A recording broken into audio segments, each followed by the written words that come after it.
Olá a todos, sejam muito bem-vindos. Este é o canal da TV Damásio no YouTube. Você sabe, direito você encontra aqui no canal da TV Damásio. E hoje, mais uma vez, dentro deste projeto de aulas especiais, para nossa alegria, nossa satisfação, aquecer o nosso convite de pronto, o advogado, o professor, escritor, para falar de um tema importante, que é o compliance e as novas relações do trabalho. Portanto, estava falando, aquecer nosso convite, está aqui conosco para a sua palestra o nosso professor, Dr. Kleber Izzo. Olá, Dr. Kleber, tudo bem? Olá, professor Alexander. Para mim é uma alegria, uma honra participar desse importante projeto aí da TV Damásio. Mais uma vez, agradeço o convite. Muito bom dia. Muito bem, e nós que agradecemos, e falava agora há pouco aqui nos bastidores, agradecendo o nosso palestrante, o nosso professor convidado, Dr. Kleber Izzo. Ele é advogado, como falei, ele é professor e escritor, pós-graduado em Direito do Trabalho, especialista em liderança sindical e empresarial pela FGV, e também tem MBA em Gestão de Pessoas pela FIA, da USP. Nosso palestrante de hoje tem mais de 25 anos de experiência em RH e compliance em empresas como Sky, Jaguar Land Rover, Grupo Eco Rodovias, Ford Motor Company, na qual coordenou, inclusive, a área de investigações especiais na América do Sul por 6 anos.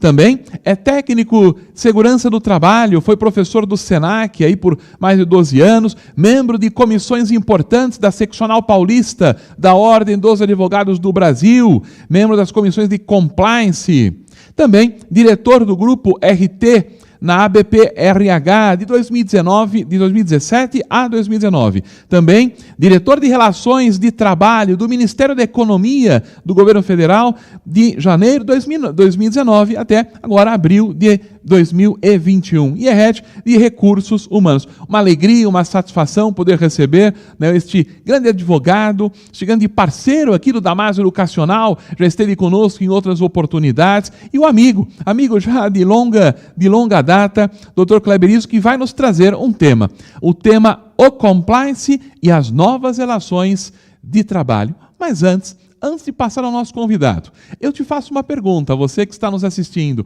você que está nos dando o prazer da sua audiência, você já é inscrito no canal da TV Damásio no YouTube? O quê? Deixa eu ouvir. Não? Ah, então para. Imagina, vão parar tudo aqui. Não é inscrito ainda? Então, vamos combinar o seguinte, inscreva-se agora mesmo no canal da TV Damásio. Lógico. E aproveita, clica ali no sininho também, para você poder ser notificado e avisado de todas as gravações, todos os vídeos aqui da TV Damásio. Será um prazer e uma alegria poder contar cada vez mais com a sua presença, com a sua participação, com a sua audiência. Faz isso agora, hein? Muito bem.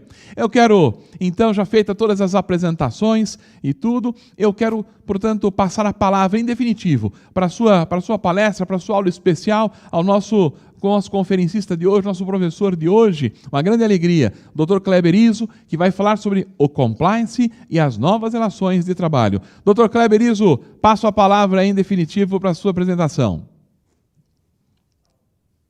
Muito obrigado mais uma vez, Alexander, muito obrigado a toda a equipe da TV Damásio. O Alexander, esse tema nunca foi tão atual, o compliance e as relações de trabalho, né? A gente tem visto aí até um pouco antes da pandemia, essas questões aí, vários decretos, principalmente no calar da noite, né? Então, assim, tem mudado e o compliance, chamado Compliance Officer, ele tem um papel fundamental nesta ação. Eu preparei um material aqui que eu gostaria de compartilhar com vocês, e eu já quero aqui apresentar para vocês.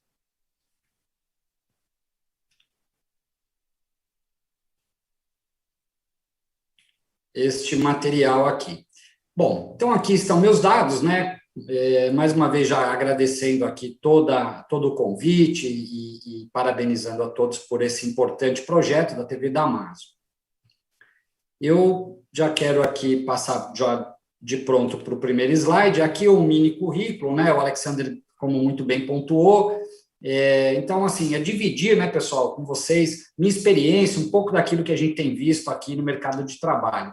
E até, né, de repente, fazer esse paralelo, né, do setor público com o privado, que é importante, né, para quem muitas vezes só atuou no segmento público e enxerga o setor privado de uma forma diferente. E o inverso, né, também é verdadeiro. Quem sempre atuou no segmento privado, olha para o setor público e fala, nossa, mas por que isso, né? Então, existe sim as suas particularidades aí. Aqui, né, obviamente, compartilhando conhecimento, as experiências adquiridas em diferentes locais. E aqui, pessoal, já queria até fazer aqui um disclosure, né, um esclarecimento, né? Claro que sempre as opiniões, tal, tem por base a minha experiência, a minha vivência. Eu não estou falando aqui em nome dos meus empregadores, nem atuais e nem os dos anteriores, né, tampouco das organizações que eu faço parte, né? Como foi dito aí anteriormente. O objetivo aqui é compartilhar um pouco da vivência com vocês e, claro, desejar para vocês aí uma excelente aula, um ótimo evento, tá bom, pessoal?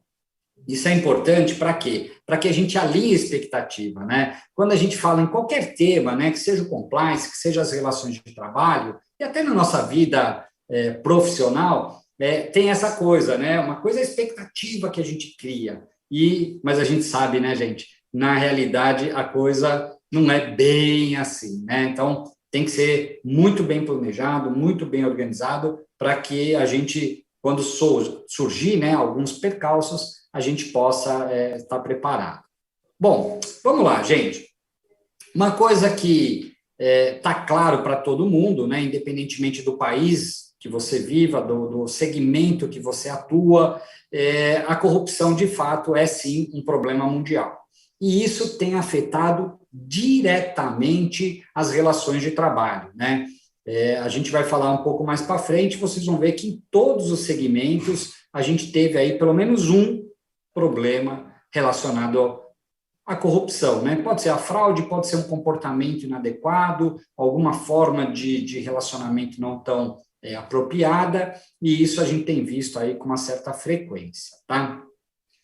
Aqui, gente, eu gosto sempre de trazer as informações assim mais atualizadas para vocês, né? O que tem saído de informações. Então, essa é uma publicação, né, que saiu aí em janeiro desse ano, e o que a gente tem visto é o seguinte, os valores das multas, né? Para quem já atua nesse segmento de compliance, se a gente comparar de alguns anos para trás e a gente vem até os dias de hoje, a gente tem percebido o seguinte, que o valor das multas, de fato, tem aumentado, né? Elas estão mais pesadas, vamos dizer assim.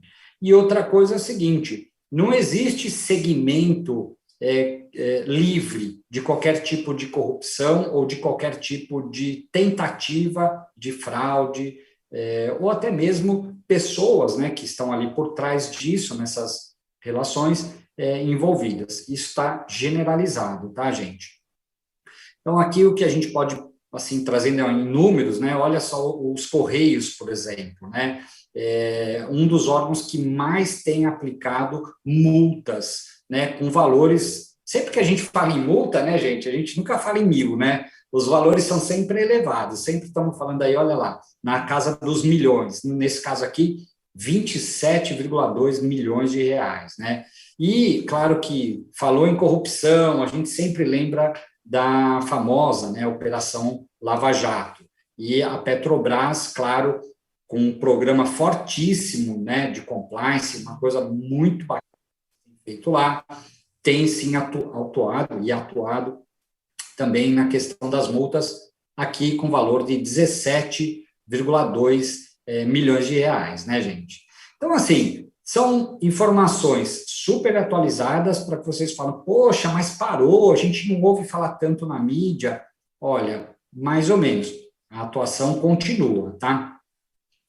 Especificamente, gente, aqui uma outra informação interessante do Tribunal de Contas da União, que está aqui a sigla, né, o TCU. O que ele tem feito, gente? juntamente com outros órgãos de controle, né, chamado também de fiscalização, eles têm atuado bastante, né, a CGU, que é a Controladoria Geral da União, então o tribunal, tanto o tribunal, né, TCU, quanto a Controladoria, juntamente com o quê? Com os tribunais dos estados, as controladorias dos estados, eles têm atuado muito forte nessa questão dos pagamentos indevidos relacionados aí a esse auxílio emergencial. E aqui, de novo, né, gente, trazendo números, estamos falando em milhões novamente, 3,7, ou seja, olha que interessante, né, representando aí aproximadamente, né, 5%, gente, é um volume muito grande, das 68 milhões de pessoas que receberam algum tipo de ajuda, né, e ali, né, no outro slide, né, no canto ali, a estimativa de 54 bilhões de pagamentos indevidos. Isso para todo gosto, tá, gente? É aquela pessoa que não tinha direito, mas recebeu, é aquele outro que, por algum momento, ou uma fraude, conseguiu receber. Então, a gente tem aqui aqui é um consolidado, obviamente, mas caso vocês tenham curiosidade, né, queiram pegar no detalhe, o próprio site do Tribunal de Contas da União, ele disponibiliza todas essas informações. Tudo que eu estou falando aqui, gente, são informações públicas, tá bom? Então, acho que vale a pena a gente sempre citar, né, dá a impressão que, nossa, está muito longe da gente. Não, é isso aqui. Somos nós que acabamos pagando, né, de alguma forma, esse tipo de desvio aqui. Bom, agora é o seguinte, gente, fazer nada não é uma opção para nós, né? Você, atuando na área de compliance, atuando na área jurídica, atuando na área de recursos humanos, enfim, às vezes até se misturam essas áreas, a gente não pode simplesmente estar em qualquer empresa, em qualquer órgão, em qualquer entidade, ver alguma coisa e não fazer nada. Então, todos nós somos, sim, responsáveis por mudar isso. E quando a gente está falando em as questões éticas, as questões de integridade e tudo mais,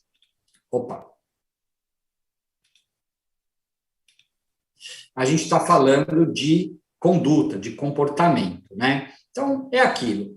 A corrupção, ela preocupa o mundo, né?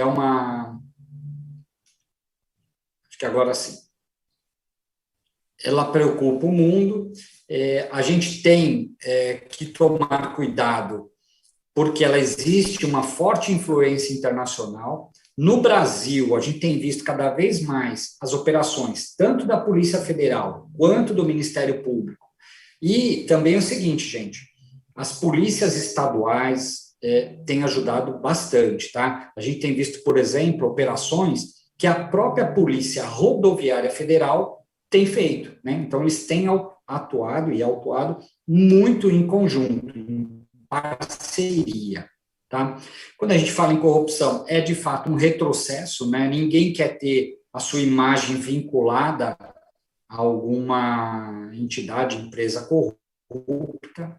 E olha que interessante, pessoal, é uma questão de sobrevivência, né? Os jovens, né? A gente pegando aí as pessoas que estão começando a trabalhar, pode ter certeza que ninguém quer ter o seu nome atrelado a uma empresa corrupta. Ao contrário, eles querem trabalhar sempre em empresas de ponta, empresas que tenham qualidade de vida, empresas que respeitem as pessoas como pessoas, package, né, aquele pacote de benefícios que seja atraente. Então, a imagem, né, as pessoas, os candidatos, os empregados, querem estar em algum lugar que a imagem deles seja positiva. Por outro lado, olha que interessante, as empresas também, né? Se é uma empresa séria, se é uma empresa que possui, vamos dizer assim, uma área de compliance atuante, ela, de pronto, ela vai trabalhar para que a imagem dela perante ao que a gente chama de stakeholders, né, de envolvidos, de partes envolvidas, seja também positiva, sejam eles os clientes, né, fornecedores, a própria sociedade, né, os acionistas. E tudo isso, gente, pensando o quê? Em lucro, em reconhecimento. Né? Não tem nenhuma empresa que nasce, não tem nenhuma um Estado, enfim, não tem uma organização que ela não sobreviva se ela não tiver ali um mínimo de condições. Né? Então, a gente está falando, em resumo, esses 3 pilares que dão a sustentação para uma empresa dizer, olha, tô bacana, tô bem aí. Tá bom, gente? Seguindo aqui. Bom, mas, professor, o senhor está falando aí de compliance, das novas relações de trabalho, mas o que é isso, né? E aí eu preparei aqui esse material contando um pouquinho o seguinte, mas o que faz, né? O que é isso, essas relações de trabalho? Olha que interessante, gente. Algumas empresas possuem uma área específica de relações trabalhistas e sindicais. E é essa área, normalmente as grandes corporações possuem. Se é uma empresa de pequeno porte, médio porte, muitas vezes está ligado a uma pessoa, que vai aqui eu abreviei, né, dos ACTs ou CCTs. ACT, pessoal, Acordo Coletivo de Trabalho, normalmente firmado entre uma empresa e um sindicato. E as convenções coletivas, normalmente firmadas por um conjunto de empresas e um sindicato ou um conjunto de sindicatos, normalmente uma federação ou uma confederação.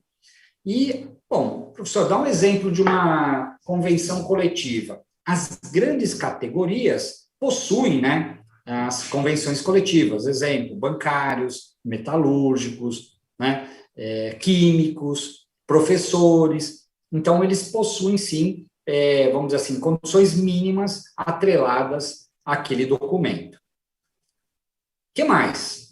Bom, são eles que vão fazer o quê, gente? Preparar aqueles pareceres técnicos. Às vezes, o próprio jurídico faz, às vezes, essa área chamada relações de trabalho faz. Minha recomendação, né? Eu sempre gosto de trazer aqui, né, gente, o que eu recomendo. O que o senhor recomenda, professor? Eu recomendo o seguinte, que mesmo que a área de RT tenha alguém com a formação jurídica, normalmente tem, que ele passe esse documento para uma revisão da área jurídica, né? Vice-versa. Ou, quando o jurídico prepara um documento, manda lá para o pessoal de RT para fazer um double check, né? Uma nova verificação para ver se o que foi escrito, de fato, está bem. Um outro ponto, são eles que vão conduzir as negociações sindicais, e vocês têm visto aí que cada vez mais, né, a gente tem visto essa dificuldade nas negociações, sejam elas com sindicatos ou com as associações que representam, né? Fazendo um paralelo aqui, olha que interessante, o Brasil, né, tem em torno de, alguns já perderam um pouco da sua, vamos dizer assim, força no sentido político, mas o Brasil tem 17 mil sindicatos, gente, entre sindicatos e associações. É muita coisa, né? Dos 17 mil, 12 mil representando os empregados, 5 mil representando as empresas. Então, assim, é um volume absurdo, que muitas vezes entram em conflito entre os próprios e confundem, às vezes, até as próprias empresas. Ou as empresas são associadas a mais de uma associação ou federação. Lado bom e lado ruim para tudo, né, gente? Pode ser que, às vezes, isso ajude quando vai negociar, mas, às vezes, criam mais de um normativo, né? Então, mais de um documento. Bom, o que mais? Olha que interessante. Conflito no dia a dia. A área de relações de trabalho, ela que vai gerir isso, ela vai tentar criar, né, uma espécie de jurisprudência. A pior coisa que tem, né, gente, quando existe medida disciplinar, na mesma empresa. Então, duas pessoas fazem a mesma coisa e um é advertido e o outro é suspenso, por exemplo. Cria, né, um senso mas essa empresa aqui acho que não tem um filtro. Então, isso é ruim. A ideia qual é? De criar uma espécie de uma padronização. Ou seja, se as pessoas que cometeram aquele determinado deslize, vamos dizer assim, né, para não dizer um delito, coisa do tipo, porque se é delito, se é crime, né, gente? Crime é crime. A gente trata, sei lá, assim, na parte trabalhista seria até uma justa causa, falando, né, estritamente. Mas, às vezes, sei lá, não é um crime, mas houve lá um desentendimento, uma agressão, coisas assim. Não uma agressão física, né? Às vezes uma agressão verbal e tal. E aí, a mesma empresa, para um, dá uma advertência, e o outro vai dar uma suspensão. Puxa, não é legal. Então, o ideal é o quê? Que crie, né, que a gente tenha aí uma equidade de informação. Eu lembro que num dos lugares que eu trabalhei, né, quando a gente pediu modelos, eu gosto também de trazer sempre essas questões mais práticas, né? Assim, uma das advertências que eu li é impressionante. Eu li e falei, nossa, mas espera aí, não dava para saber se a pessoa estava sendo advertida ou não, porque estava escrito de uma forma tão branda que não dava para saber. Em compensação, numa outra, hora que eu li a advertência, eu falei, gente, isso está muito forte, né? Então, assim, a medida disciplinar, ela é quase aquela dose entre o veneno e o remédio, sabe? Dependendo de como eu aplicar, às vezes eu perdi aquele empregado, né? Eu não vou ter mais ele, porque eu fui tão forte que não era para tanto, como se diz, né? Bom, elaborar estudos técnicos e a interlocução nas relações, né, seja com o sindicato, federação e tudo mais, é ela que analisa e recomenda as medidas disciplinares, normalmente, porque se não tiver um padrão, fica muito no pessoal. Aí o gestor, não, esse aqui e tal, se ele não gosta da pessoa, pede para demitir. Se ele gosta, ele tenta proteger. Então, acho que tendo alguém que faça esse balizamento, ajuda muito, pessoal, as empresas nessa condução, tá bom? O que mais? Fiscalizações e auditorias. Poxa, não sabia que tinha que ter isso. Precisa, gente. Por quê? A pior coisa que tem, né? Chega um fiscal na empresa, imagina assim, você está trabalhando, do nada bate na porta um fiscal. E aí, quem que atende? Ele pede documento. Quem que vai entregar? Como é que eu faço? E isso serve para tudo, né? Serve para fiscalização, sei lá, Ministério do antigo, né? Ministério do Trabalho e Emprego, hoje Ministério da Economia, mas enfim, para um fiscal do trabalho, para um auditor de auditorias internas, né? A gente tem auditorias externas, para vários tipos. Então, a gente tem aqui alguém precisa estar qualificado, treinado, capacitado para poder fazer isso. Senão, é igual na audiência, né? O pessoal, às vezes, pode falar mais do que deve, pode fugir do tema, enfim. E aí, é um risco para a empresa não ter pessoas qualificadas. A área de RT, então, ela faz essa ponte entre o RH, as diversas áreas de recursos humanos, área de remuneração, benefícios, treinamento, recrutamento, algumas áreas, vamos dizer assim, um pouco mais técnicas.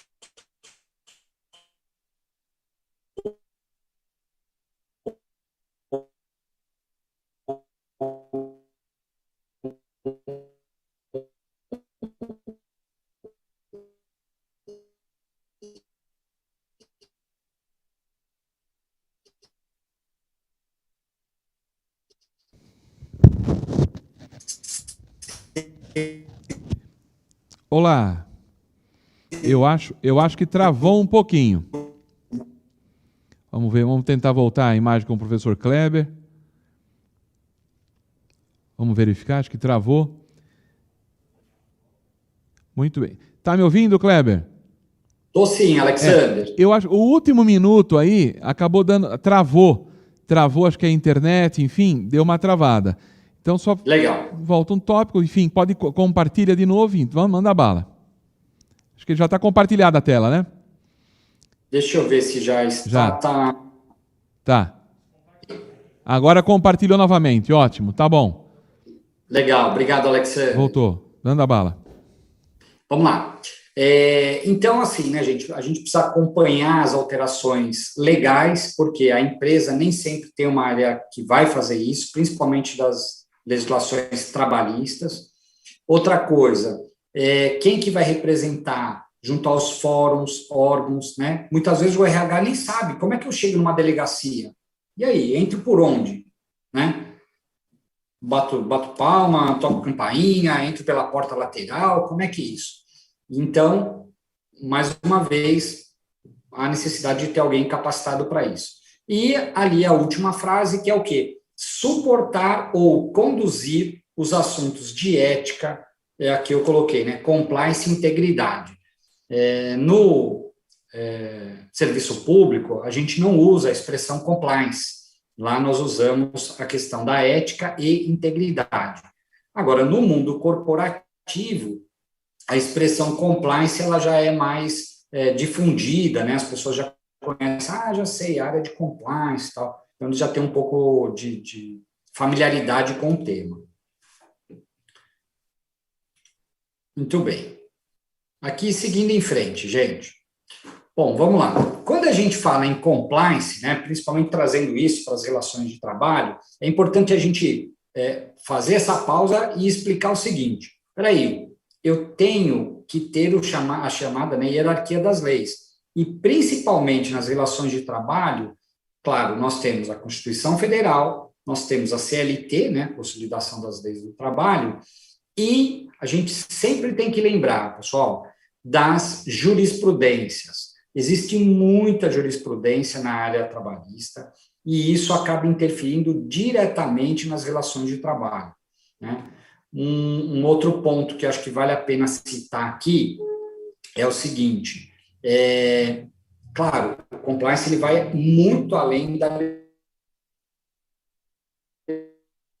legislação, mas eu cito aqui do compliance e também no compliance de empresas, importante acompanhar as NRs, normas regulamentadoras do antigo Ministério do Trabalho e Emprego, né? Das 30, olha que interessante, das 37 NRs, 2 já foram revogadas, 12 estão sendo revisadas ou já foram. Então, quer dizer, se você tinha lá aquele livro de NR do ano 2000, né, do ano passado, hoje já mudou, né? Então, assim, provavelmente você vai ter que comprar uma outra. Ou espera um pouquinho, porque na velocidade que estão acontecendo as coisas, tem muita legislação sendo alterada, tá bom? Professor, mas o que fala as NRs, né? O que são essas normas regulamentadoras? Como o próprio nome diz, são elas que vão regulamentar temas que estão contidos na própria CLT, temas relacionados à saúde e segurança do trabalho. Então, pode ser aquela questão da CIPA, né? Chamado SESMIT da empresa, né? Que é aquele serviço especializado em engenharia, medicina e segurança do trabalho, os diversos temas, prevenção e combate a incêndio, trabalho em altura, enfim, vários temas, eletricidade, insalubridade, periculosidade, todos esses temas, existem normas próprias para isso. Então, vai atuar na área de compliance, está dentro de uma empresa, preciso dar atenção a isso. E, reforçando, aquele acordo que eu falei, né? Tanto o acordo coletivo de trabalho quanto as convenções coletivas de trabalho. Tá bom, gente? Vamos lá. Então, tudo isso contempla o nosso aspecto, né? O nosso espectro do compliance trabalhista. Mas vamos lá. Bom, professor, o senhor falou essa questão do compliance, das relações de trabalho, mas quando que o assunto compliance chega para a gente? E aí eu coloquei aqui 2 pontos, dividindo. O primeiro deles na letra A, quando houver um alto risco de dano patrimonial ou até mesmo extrapatrimonial para a empresa. Tá?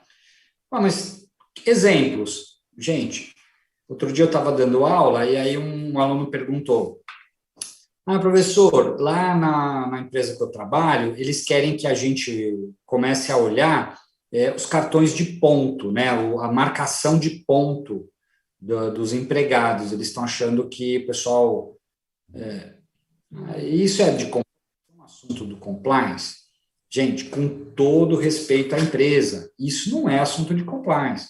Isso aí pertence à área de recursos humanos, né? Quem vai analisar ponto, talvez a chefia, é isso aí. Quando que vira assunto do compliance officer?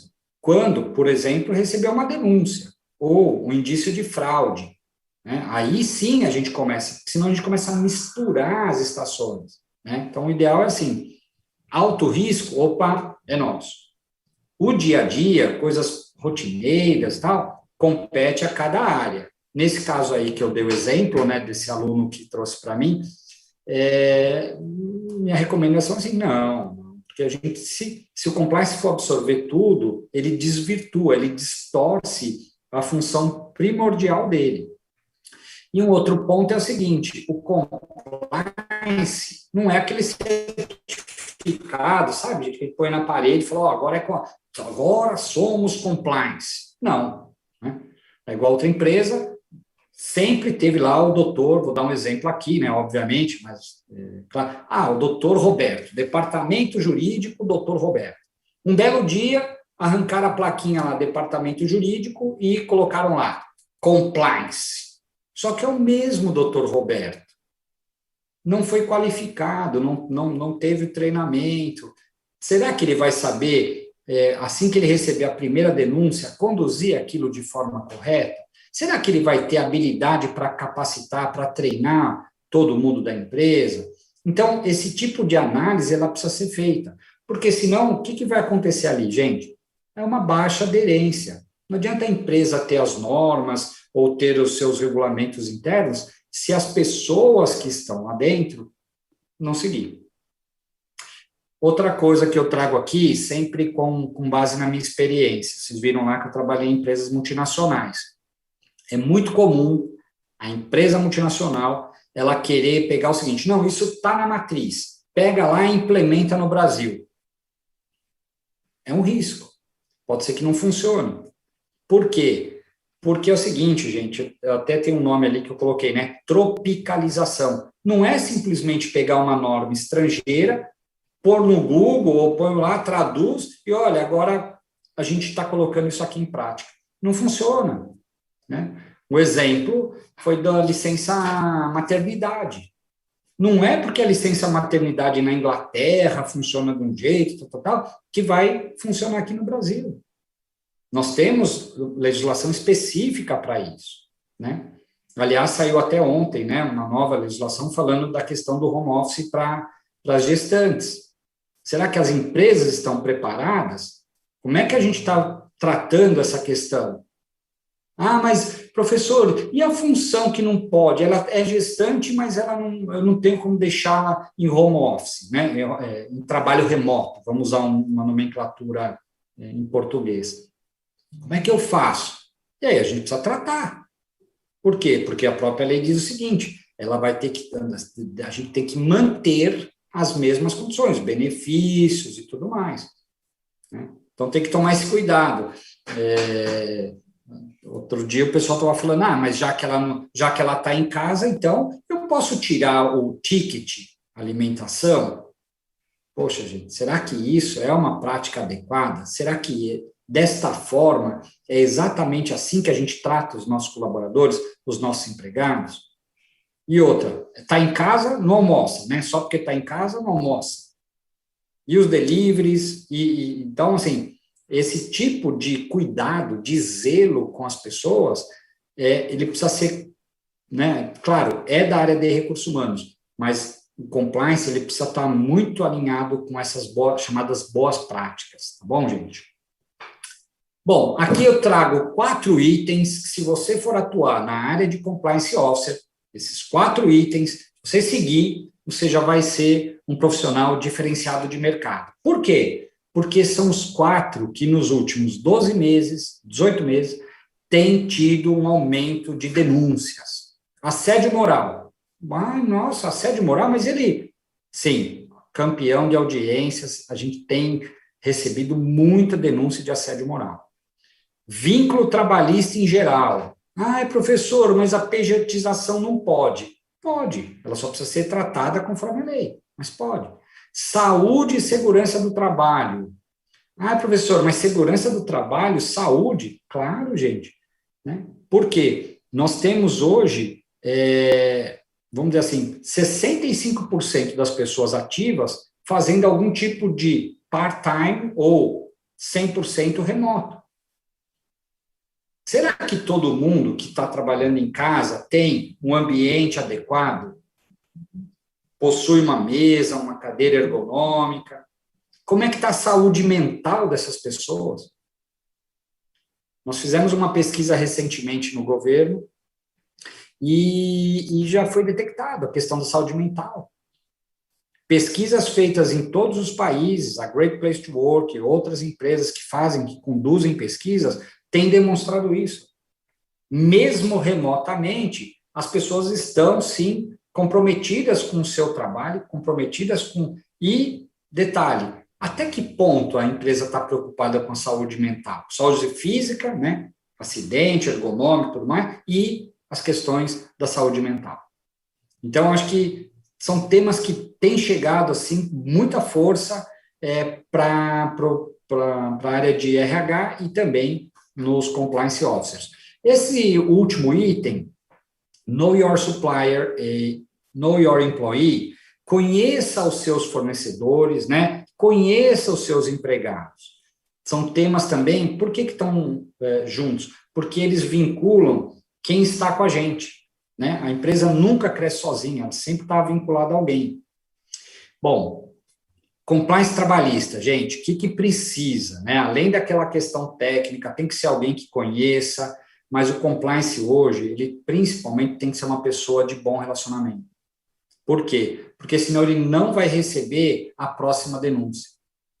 Dependendo de como ele tratar as pessoas, dependendo da forma com que ele conduzir, ele não vai ter uma boa, vamos dizer assim, uma carreira bacana dentro da área de compliance. Ele precisa saber se relacionar com as demais pessoas jurídicas, com o poder público, com todos os colaboradores, com os clientes. Mas até com clientes, sim, porque às vezes a denúncia chega por diferentes formas. E com os fornecedores. Aliás, tem muita empresa que está tudo junto e misturado. Você abre a porta da empresa, você não sabe quem que é empregado, quem é um terceirizado, um cooperado, um PJ, mas está todo mundo ali. Então, a importância do relacionamento, ela tem sido hoje um diferencial. Aqui, trazendo a questão das ações integradas, né? E as pessoas sempre perguntam para a gente, né, para quem é da área jurídica, mas eu não sei, será que eu vou ter que decorar tudo, saber tudo do mundo jurídico? A resposta é não, você não precisa saber tudo, você não precisa decorar todas as leis, você não precisa saber 100% de tudo, mas é importante que você conheça, principalmente, vamos dizer assim, os principais pontos daquele segmento que você atua, porque muda. Mas a CLT é a mesma. Sim, a CLT é a mesma. Mas provavelmente tem algumas características específicas do teu segmento. Não adianta você querer pegar o melhor código de conduta, a melhor prática de um determinado segmento e implementar no outro. Será que o setor de alimentação é igual ao setor de mineração? Provavelmente não. Mas algumas condutas são parecidas. Tudo bem, algumas condutas sim. Então, acho que talvez aí é o pulo do gato, sabe, gente? Tem que ter um pouco dessa... saber relacionar diferentes segmentos e, obviamente, se você puder, pegar o que tem de melhor em todos os lugares e aplicar aí dentro da tua organização, tá bom? Aqui eu coloco como 3 itens que eu considero essenciais para ter um compliance, vamos dizer assim, atuante. Primeiro deles, trabalhar na gestão estratégica de relações de trabalho. Não é o dia a dia hoje, não é esperar acontecer uma coisa hoje para atuar hoje. Se você puder planejar, trabalhar de forma médio e longo prazo, seja com calendário, seja de uma forma que você consiga estabelecer vou pegar a questão da área de relações de trabalho. Não adianta eu fazer a melhor negociação com o sindicato se ele depois perceber que, opa, peraí, me passaram para trás. O ideal qual é? De eu estabelecer uma relação de longo prazo, uma relação de confiança. Mesma coisa quando você for abordar, você recebe uma denúncia, vai tratar lá a pessoa, não, pá, e aí consegue lá um depoimento maravilhoso. Se aquela pessoa que prestou depoimento, pode ser a vítima, pode ser a testemunha, pode ser até o suspeito, se ele perceber que foi, sei lá, de certa forma coagido, ou que você tentou tirar vantagem, com certeza, talvez você não tenha a segunda oportunidade de tratar ou de abordar essas pessoas. Então, é isso, é tratar a chamada gestão estratégica, né? Tudo bem, vamos trabalhar no dia a dia? Vamos. Tem coisas emergenciais? Sim, claro, todo segmento tem, toda empresa tem. Mas, espera aí, vamos colocar as coisas dentro de um processo, dentro de uma metodologia, vamos medir isso, vamos planejar como é que vai ser, e o ano que vem, e o próximo. Bom? Outra coisa, implementação, e mais do que implementar, pessoal, é atualizar as políticas internas. Cansei de pegar política aí desatualizada. Mas isso aí não está nos padrões da qualidade, nas ISOs da vida? Sim, mas não adianta deixar toda a responsabilidade para uma área só. Né? Política, procedimento, tem que ser revisado pela área de competência. Né? Se é o departamento jurídico, ele analisa lá o que faz sentido. Área de RH e assim sucessivamente. Então, todas as políticas, mais do que implementadas, precisam ser revistas. Né? O exemplo disso é o trabalho remoto. Até o ano passado, a gente não tinha nem imaginava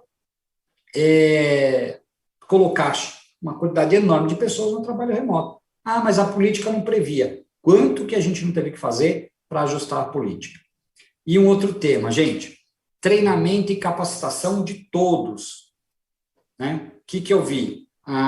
Treinar só os empregados e esquecer, obviamente, de quem? Dos estagiários, prestadores de serviço, né? As pessoas que estão em volta. Muitas vezes a empresa tem uma cooperativa que está ali dentro. Né? Então, assim, falou em compliance, falou na área, né, de segurança, os procedimentos de recursos humanos, é treinar, capacitar toda a equipe, todo mundo. Ainda mais hoje, né? Está cada vez mais barato, a tecnologia está barata, a gente consegue enviar isso via internet. Vamos capacitar a maior quantidade de pessoas. Bom, faça diferente, gente. Se você está vendo alguma coisa, se você está na empresa e a coisa ainda não está do jeito que você gosta, aqui é a oportunidade. Né? Aqui é só um exemplo, tá? Um exemplo de um ticket, né? de aeroporto, só para ver o seguinte, será que eu estou fazendo isso da forma que as pessoas estão entendendo? Né? Um exemplo é pegar um código de conduta e entregar o mesmo código com aquele formato de artigo, decreto, tal, entregar para todos os colaboradores. Ok, talvez uma boa parte vai ler, vai entender. Será que 100% dos colaboradores vão ler e entender? Talvez não.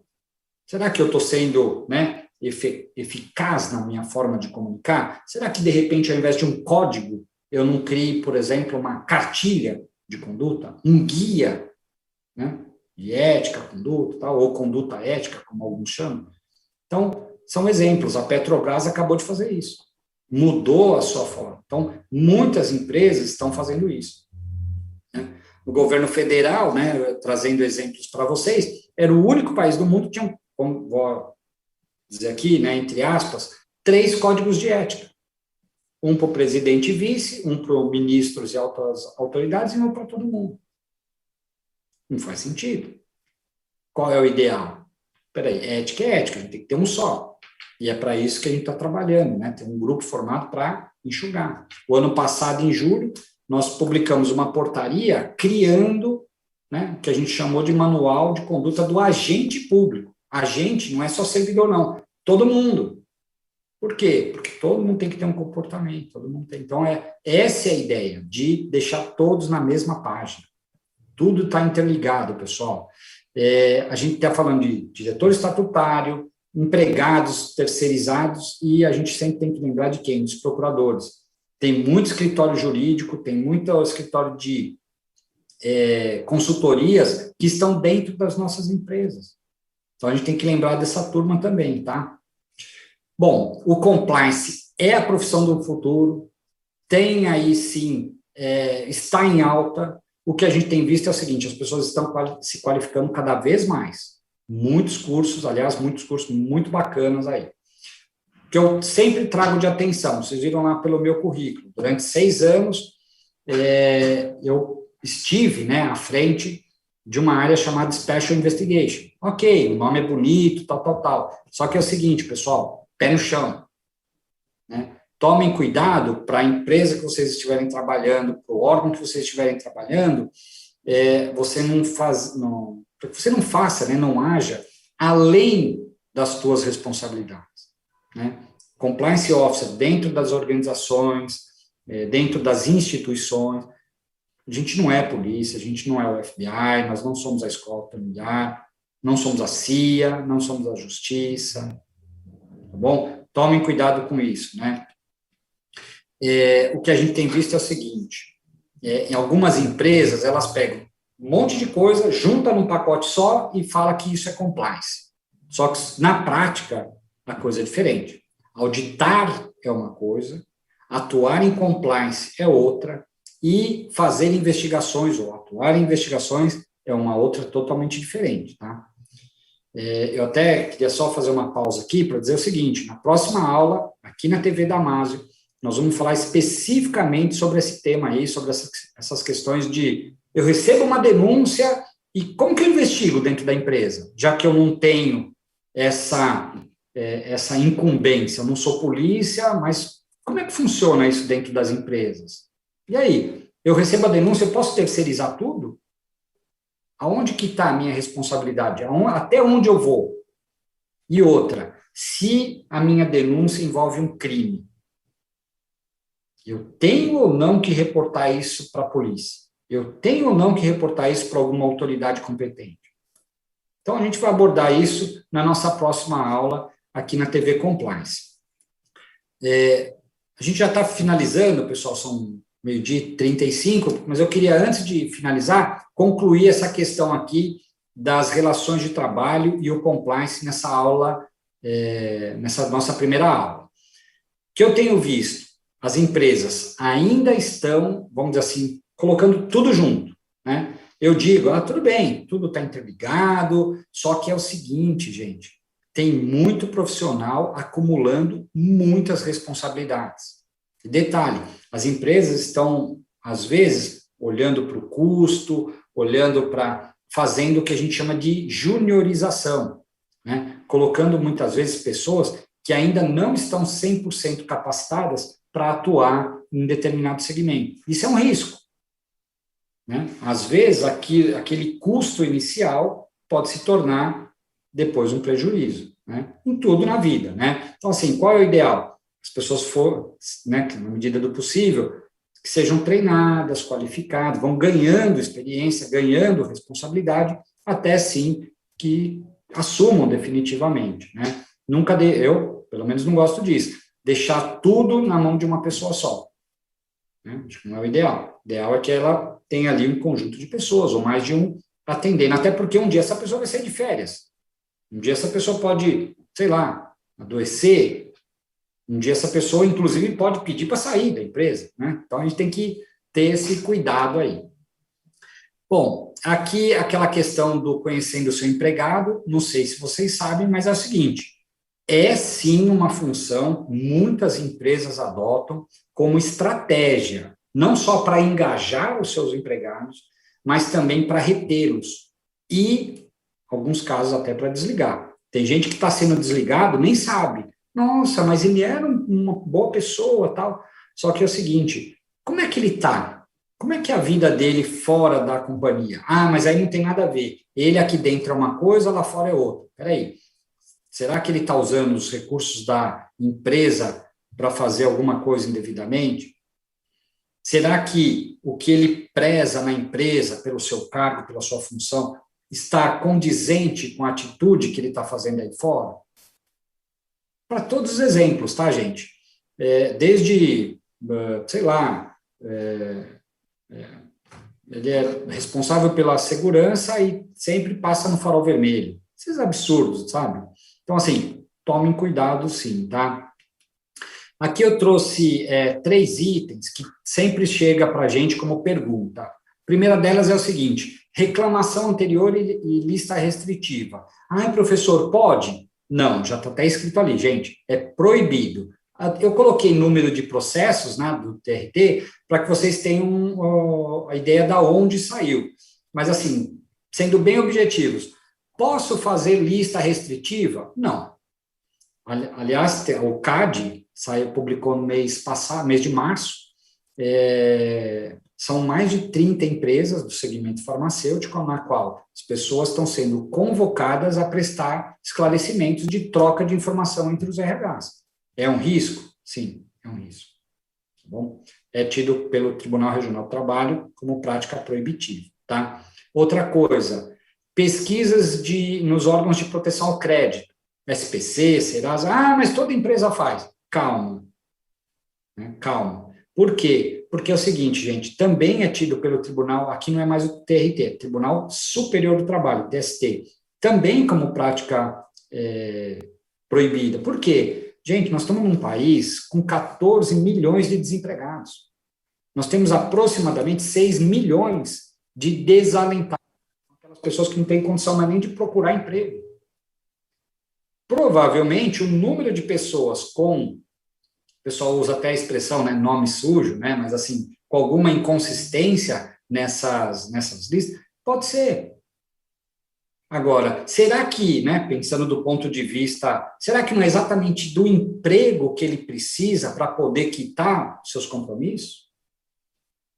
Então, aqui, né, claro que a gente não vai ter tempo para discutir, entrar em todos os detalhes disso, mas trago para vocês essa reflexão. A área de recursos humanos, né, a área de relações de trabalho e compliance e jurídico, elas estão hoje muito alinhadas, tá bom, gente?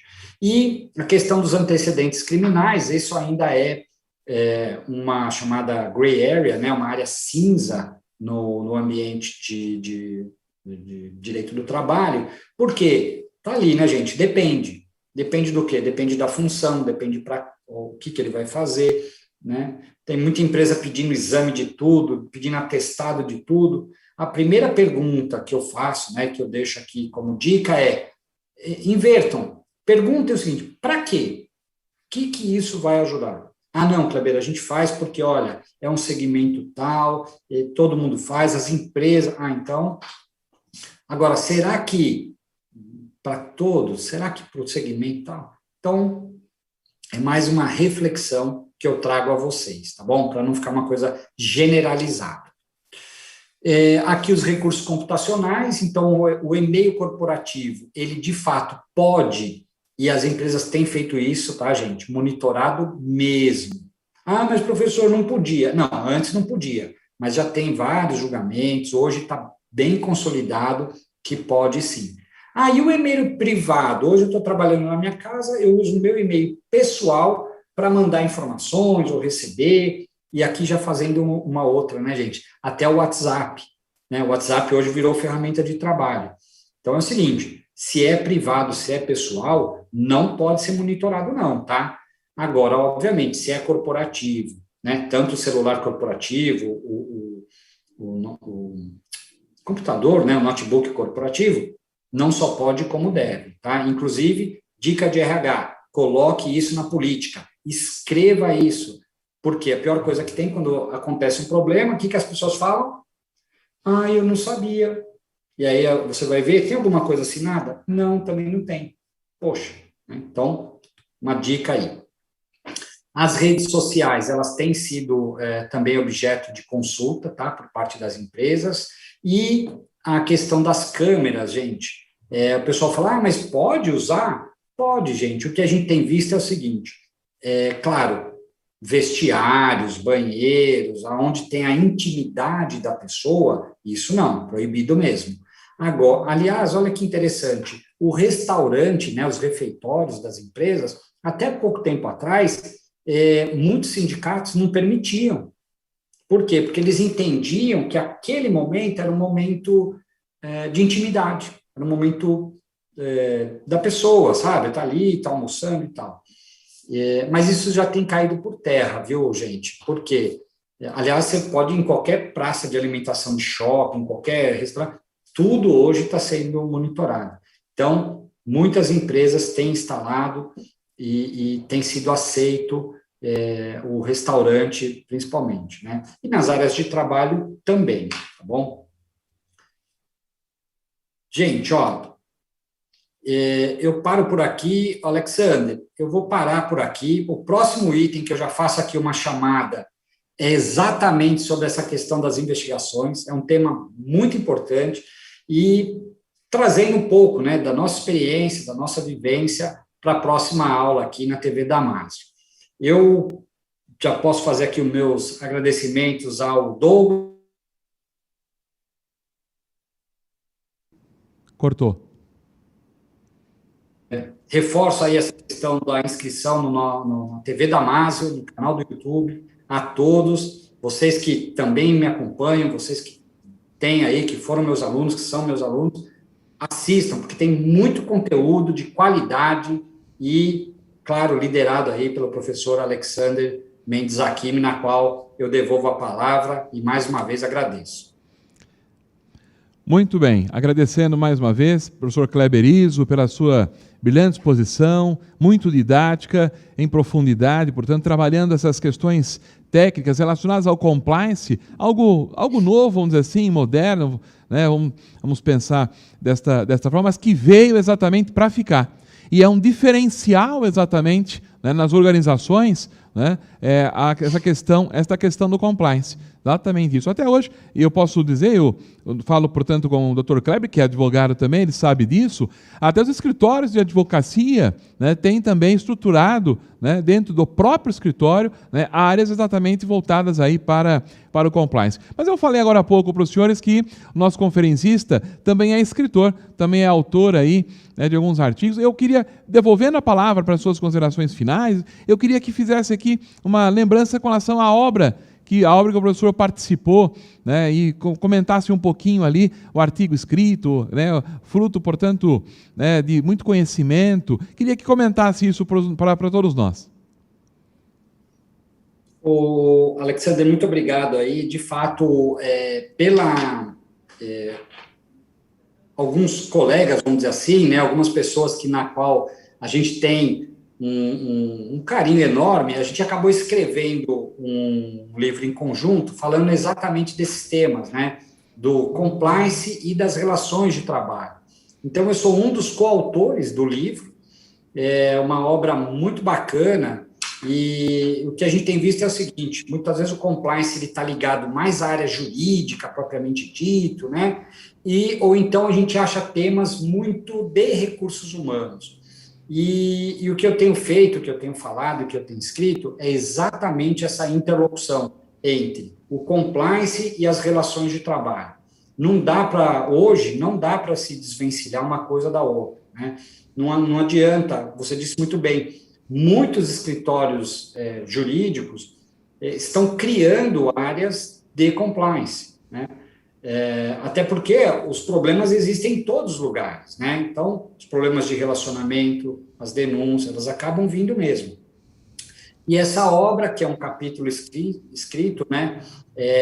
O livro, eu posso depois, Alexander, a gente não tinha combinado aqui, mas a gente pode, de repente, eu mando para você e a gente sorteia aí para algumas pessoas, um exemplar do livro, que é exatamente essa questão do compliance, né? Como conciliar o compliance com as relações de trabalho. Já me comprometo aqui, assim que chegar aqui no escritório, mandar para você, e aí a gente já forma de sortear isso para os nossos alunos. Muito bem. Agradeço, portanto, mais uma vez, Dr. Kleber Izzo, né, pela sua exposição sobre o compliance e as novas relações de trabalho. E vai continuar também esta aula especial trabalhando a questão das investigações, o procedimento, o processo investigatório dentro da empresa, né, da circunstância, portanto, do compliance. Outra aula, né, que estará à disposição de todos, voltado para esta vertente que também é de suma importância, né? Então, conhecimento, portanto, técnico em relação ao compliance, a sua estruturação, e na sequência nós vamos trabalhar com o Dr. Kleber Izzo a questão, portanto, do procedimento investigatório dentro da própria empresa neste procedimento de compliance. Muito bem. Eu quero, ultimando aqui os nossos momentos, não posso deixar, né, de agradecer os nossos colegas aqui dos estúdios Damásio, né, que estão nos ajudando. Se você que está nos assistindo está recebendo um som de qualidade, está recebendo e, portanto, uma boa imagem, é fruto, na verdade, do trabalho realizado aqui nos estúdios Damásio, fazendo chegar até você exatamente toda uma estrutura que existe aqui no Damásio Educacional em seu benefício, em pró da educação, em pró, portanto, do universo jurídico. Exatamente isso. Muito obrigado, né, a todos vocês, né, os nossos profissionais aqui dos estúdios Damásio, né, por esta atenção, este carinho, e eu agradeço também, né, novamente, o Dr. Kleber Izzo, agradeço você pela sua audiência, dá um like aí na nossa aula, no vídeo, isso nos ajuda a propagar exatamente para todos os lugares, né, cada vez mais esta aula, este canal, o canal da TV Damásio, né, o direito no YouTube, né, tem nome, né, e é o canal TV Damásio. Muito obrigado a todos e até uma próxima oportunidade. Até mais.